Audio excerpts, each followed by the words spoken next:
kucek baju anak itu. Dalam hatiku sebenarnya sumpah serapahnya. Enaknya saja sama kawan nih, susahnya sama awak, kata dia begitu. Bang Rizky beserta bapak-bapak, jangan Pak kita lakukan itu. Mendongkol hati istri, itulah pangkal nanti berefek ke anak kita. Kalau dia letih capek, kurang dia mengurus anak kita besok. Yang rugi juga kita para suami bapak-bapak ini.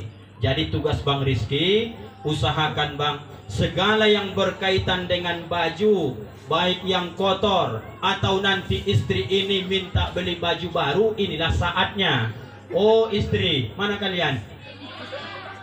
Pas baru-baru lahir anakmu, itulah yang tepat kau minta baju baru. Bukan saat hamil. Kalau hamil itu mengidam, bisa saja dibohong-bohongi, betul enggak? Betul tak tidaknya, betul aja bilang supaya cepat. Betul. Kalau lahir anak bayi begini, sepreman-premannya laki-laki, kalau lahir anaknya, disitulah saatnya rahasia dibongkar, hatinya sedang luluh-luluhnya. Maka ibu kalau mau minta-minta saat anak ini kecil, termasuk istri Bang Rizky, minta dari sekarang. Ada nggak permintaan beli cincin? Besoklah minta. Ada minta beli baju baru? Besok minta sebelum anak ini besar. Karena hatinya sedang berbunga-bunga. Terima kasih Adinda, sudah kau lahirkan darah dagingku yang kedua lagi. Generasi ini besok. Iya Bang, tapi aku pengen kali dibelikan baju baru. Besok dibelinya itu insya Allah. Ya Bang Rizky? Udah diiyakannya sudah. Tinggal pilih modelnya supaya gampang urusannya nih besok. Begitulah indahnya agama nih Pak. Bagus nih agama Islam kita nih, diaturnya semua. Itu masalah pakaian. Yang tak bisa Bang Rizky ditawar-tawar. Kalau pakaian Bang Rizky tak mampu, tak bisa dipaksa. Tak bisa mungkin mencuci, nengok kotoran bayi langsung muntah. Boleh bayar orang mengerjakannya. Tapi yang tak boleh Bang Rizky tawar-tawar, rizkuhunna. Jangan pernah Bang Rizky bawa ke rumah ini rezeki yang tidak halal. Kalau bercampur dengan makruh, Bang Rizky tahan dulu. Anak nih masih kecil, dia tak tahu menau. Kalau nanti Bang Rizky kira-kira ada pekerjaan nih kurang-kurang halal, maka kemudian jangan bawa ke rumah nih, habiskan saja di luar. Kalau dikasih sama orang mungkin sayang. Maksudnya gimana Pak Ustadz? Yang masuk ke rumah Bang Rizky ini, pesan Allah, warizkuhunna, hendaklah saat biniknya sedang menyusui, baru saja melahirkan, dia sedang nipas, biniknya sedang menyusui anaknya, ayahnya suami ini mesti wajib dia pikirkan, harus aku kasih anak istriku makan minum halal bapak-bapak. Yang pecandu-candu mohon maaf kawan-kawan di sini yang masih mau main domino, pas lahir anak jangan bawa duit domino itu pulang. Jadi cuman Pak Ustaz? Bawa ke ujung batu, di sana saja bapak makan sendiri. Daripada ikut bayi kecil itu makan, nanti kesannya gara-gara bapak suapkan dia sedikit saja yang haram. Ingat pesan Nabi, ayyuma lahmin nabata minal haram pannaru auladi. Sebiji saja, sepotong saja daging haram itu kau suapkan ke dia, duit judi, duit togel, duit menipu orang, izin maaf, duit memanen sawit orang tengah malam, intinya yang tak halal, dibawa ke rumah, anak tak tahu menau, bini juga tak paham, dimakan sama-sama, sama saja bapak sudah daftarkan anak bini bapak masuk kepada neraka jahanam, na'udzubillah. Tugas Bang Rizky dan kita semua termasuk saya sebagai suami, bukan karena anak lahir, tapi sampai nanti dunia kiamat, tugas kita sama-sama ditekankan saat anak-anak masih kecil, jangan bawa ke rumah ini duit haram. Kalau tidak yakin Bang Rizky halal 100%, jangan kasih sama bini. Nanti dibelikannya ke susu, dibelikannya nanti ke pakaian anak, dibelikannya ke beras, dimakan sama-sama. Sama saja Bang Rizky sudah memasukkan neraka jahanam ke perut mereka. Bagaimana Pak Ustadz ciri-ciri istri dan anak yang sudah makan haram dikasih suaminya? Pertama, istrinya sangat susah diatur, melawan pendurhaka. Ada bini bapak seperti itu? Ibu-ibu ada yang suka durhaka sama suami? malam ini tidak ada. Baiknya ini nampaknya. Di rumah nanti lain lagi ceritanya. Kan begitu, Bu?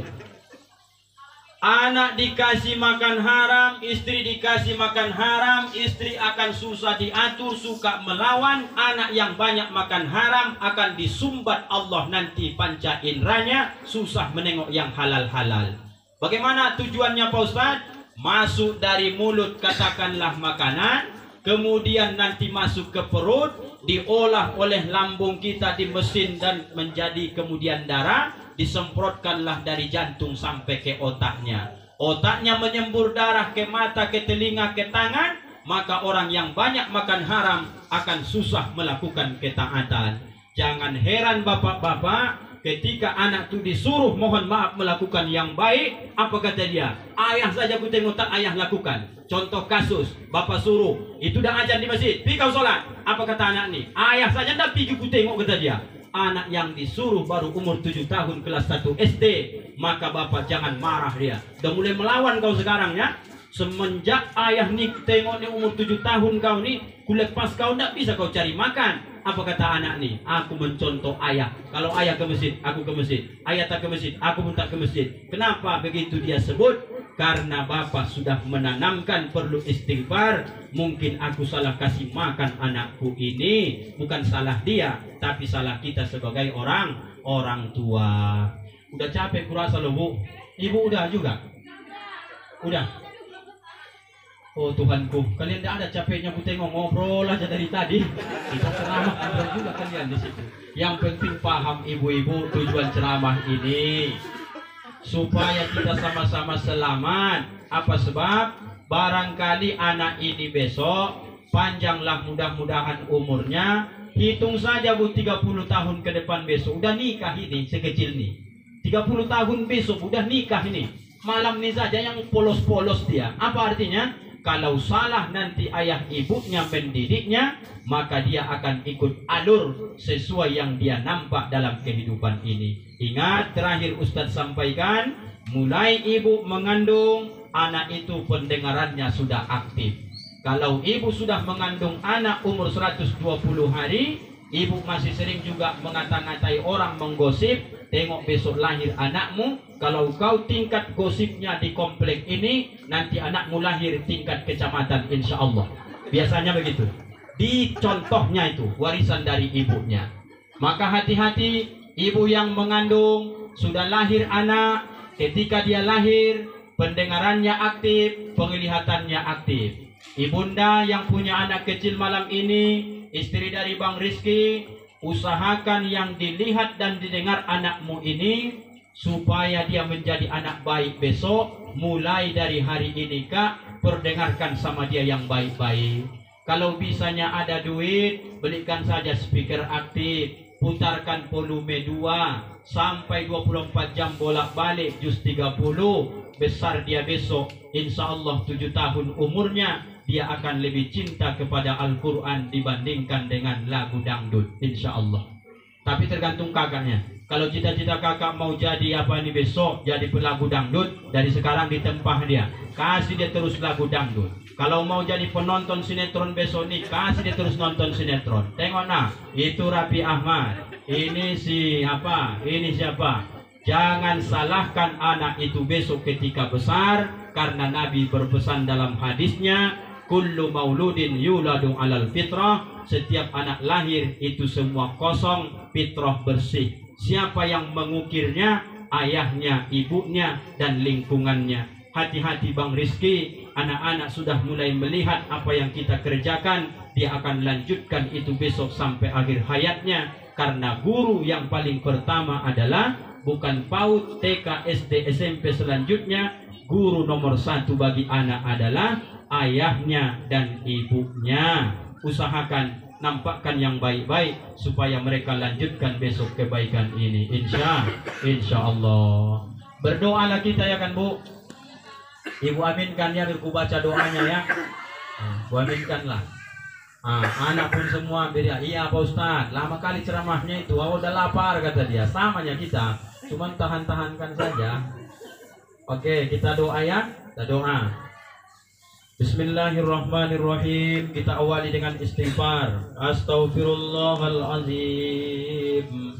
Allazi la ilaha illa huwal hayyul qayyum wa atubu ilaih. Astaghfirullahalazim. Allazi la ilaha illa huwal hayyul qayyum wa atubu ilaih. Astaghfirullahalazim. الذي لا إله إلا هو الحي القيوم وأتوب إليه على هذه النية ولكل نية صالحة إلى حضرة النبي المصطفى محمد صلى الله عليه وسلم. الفاتحة. أعوذ بالله من